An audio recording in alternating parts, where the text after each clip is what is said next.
Notwithstanding the heartbreaking end of the World Cup, Indian cricket soared to new heights in 2023. The lineup, both batting and bowling, never looked so lethal. India is at the top in Test, ODI, and T20 rankings.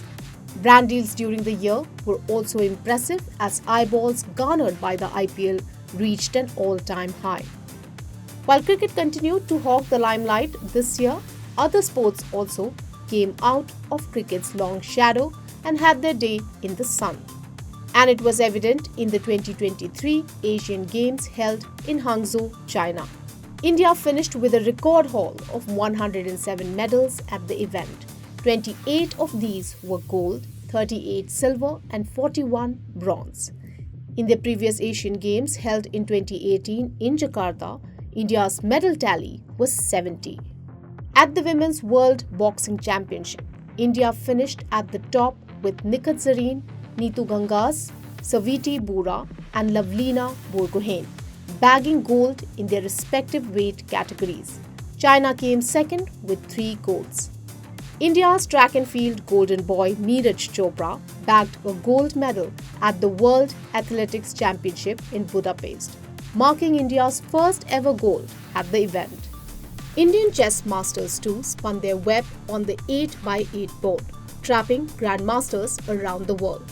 And in all this, an 18-year-old shy Chennai boy continued to be the show stealer. R. Pragnananda became the world's youngest player to reach the Fide Chess World Cup final. But just like India's in cricket, his winning streak was broken in the final match against chess wizard Magnus Carlsen. Pragnananda's elder sibling, Vaishali Pragnananda, also scripted history by becoming the third woman grandmaster from India. Archery also witnessed a golden moment when 17-year-old Aditi Gopichand Swami made history by becoming the youngest world archery champion in the Archery World Cup since 2006. I think non-cricket sports have been doing well for quite some time. Athletes have come to the fore, especially the men's relay team. Individuals like Avinash Sable, they have shown the way. Chess has always been on its own without support even from the society or from the government. They have been excelling over the years. So I think overall every sport other than cricket has promised to move forward. The medals and accolades also translated into financial rewards and attracted brand endorsements and investment in sports infrastructure. Various state governments also announced government jobs for some of the winning athletes. Experts believe that part of the credit for India's performance in various non-cricket sports goes to the government's Target Olympic Podium Scheme or TOPS, Khelo India program, as well as support from private companies. And the accolades brought by the sportspersons has also made the government focus on ambitious plans for non-cricket sports.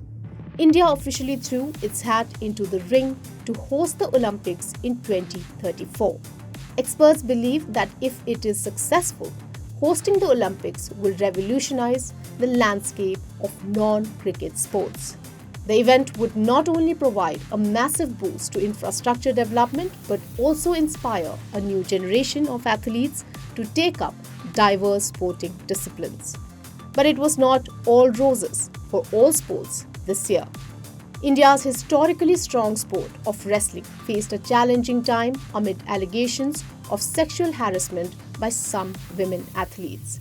The Wrestling Federation of India was later suspended by the sport's world governing body for not holding elections in time.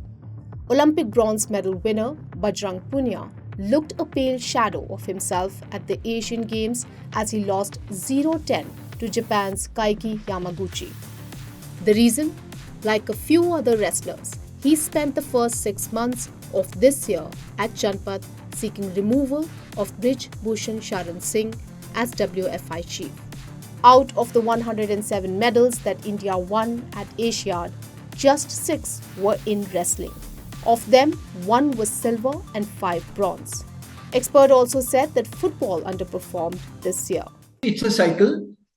always you will remember, you'll suddenly every 4 years you'll get some fantastic wrestlers or fantastic athletes. But here, the controversy should not have impacted the other wrestlers. Those who were involved, I can understand they were not able to practice. They were kind of they lost direction in what they were supposed to do. Boxers, yes, boxers over a period of time they have lacked, because I think it is not that they don't get support from the government. It is probably lack of good coaches. For me, the biggest disappointment of 23 was the football team. Despite every effort from the federation, every effort from the government, which made sure that it goes and participates in the Asian Games, it failed miserably. So there is something hugely lacking. Despite good performances, 2023 remained an average year for non-cricket sports in terms of brands and advertising. Samit Sinha, founder of Alchemist Brand Consulting, believes that big brands remained elusive for these athletes due to their low media coverage. I'm afraid, the non-cricket sports didn't get the kind of recognition that it deserved. Because how much coverage did chess get? I think it was just like a one-day wonder. How much media coverage did our badminton players who were performing so well on the international stage get from media? Most people in this country, if you were to show them a photograph of our ace badminton players, or with again the exception of maybe a PV Sindhu or a Saina Nehwal, I don't think people would even recognize somebody like a Lakshya Sen, or people would recognize a chess player. So obviously, because of their unfamiliarity, and because of the fact that they're not faces that the general public recognizes, brands would be uninterested. So what needs to be done going into 2024? I think, even brands, they have to become a little more adventurous, rather than stay and play safe with all the established names. Because, some of the biggest brand endorsers in sports are from cricket. And even within cricket, you'll realize that it's really a handful who dominate. I'm not even sure from a brand's point of view, while it may be a safe investment, how, in terms of ROI, how well it works for brands. When a player is endorsing, or any celebrity for that matter, is endorsing so many brands across categories. So therefore, I think the way this gap can be bridged is for brands to come forward and take a chance on some players who have excelled in their fields. 2023 has been a big year for India in non-cricket sports. The success at the Asian Games, triumphs in Fide Chess World Cup, and the bold bid to host the 2034 Olympics signal a paradigm shift in the nation's sporting landscape. Although experts have pointed out that for more money to come into non-cricket sports, brands need to take a chance on under-recognized athletes. If you like this video, share it and subscribe to Business Standard. For more news, views and insights, log on to www.business-standard.com. Do also follow us on YouTube, Twitter, Facebook, Instagram, Telegram and LinkedIn. He's making plans for an early retirement. Business Standard.